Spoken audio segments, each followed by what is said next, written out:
we don't have a lot of resources. So basically, the only people that we can talk to about our problems is the people that's really close to us, the people who we formed a bond with. Only sources we have is me and the guy that's next to me, and we have to talk about our problems together and see what way can we solve it together. I learned so much more this summer, and it was fun, and it was actually not just like worksheets and handouts and like from a book. A lot of people aren't aware of mental health, like not even based on definitions or facts or anything like that, but just what it is and how it can affect everyone. And I feel like it affects everyone even a little bit, because I mean it is a huge part of your life, but people aren't taught. Over the summer we got to have like a full understanding and a full definition about mental health. This whole summer I didn't know that I had something wrong with me because something that's actually happened at home. But it's like after I came into this process, I actually have like a better thinking of other people and see that like, yeah, mental health is like something that should be tackled just like someone that's having a broken leg or a broken bone. I know so many people who like have never even met their counselors and don't know their names, and they're strangers, and I was always afraid of that. But the counselors are more busy with college work, so it's not like you can just walk into their office and be like, oh, you know, like even if you were depressed, they would be like, well, like I don't even know how they would react. Another problem I noticed is that not a lot of people go to the counselors. So it's either they have problems or they don't. I personally trust the counselor, but I wouldn't trust them to the extent that I feel I could tell them personal stories and experiences. So I feel like that they're not going to seek the help either because they don't need it or because they don't feel safe. I totally agree with Lily. I feel like if I were to go and talk to a counselor about like an emotional issue I was, or talk about like stress or anxiety, and they would see me more as someone that like wasn't fit to like handle that school or like that workload, it's not necessarily an effective source of support because of the biases that your counselors might still have. The same thing with my school. We're only able to go after school, before school, or during our lunch periods.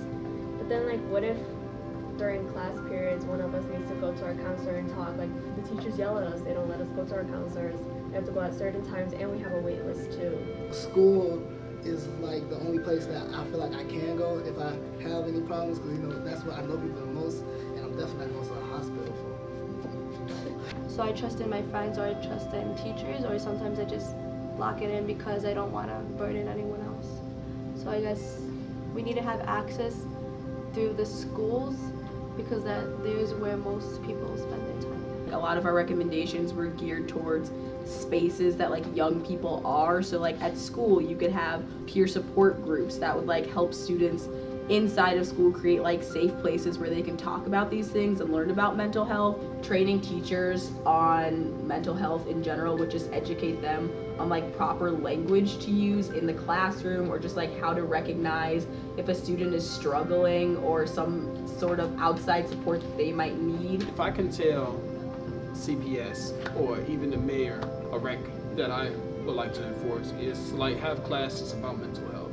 to like teach other students about mental health and what's important, so they won't end up feeling like they've been pushed out to the side, or one of those loose ends that need to be trimmed off. You need to fix that loose end so we can all be solid together.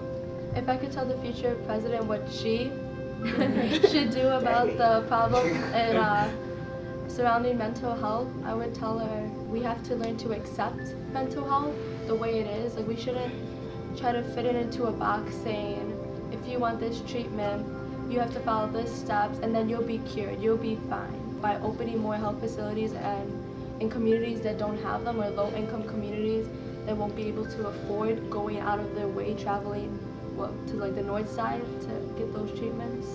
You don't really think about health as something that's like how you feel on like a day-to-day basis. Mental health is something that should be taken into account for everyone, because everyone is in like different places in their life and like dealing with different things. Yeah, the fact that we're here and we're learning, everyone should be learning that. It shouldn't just be 24 kids in the whole city. It should be like every single kid should be required to learn. And mental health should really like always be on the radar, and not necessarily just when someone's dealing with like an extreme.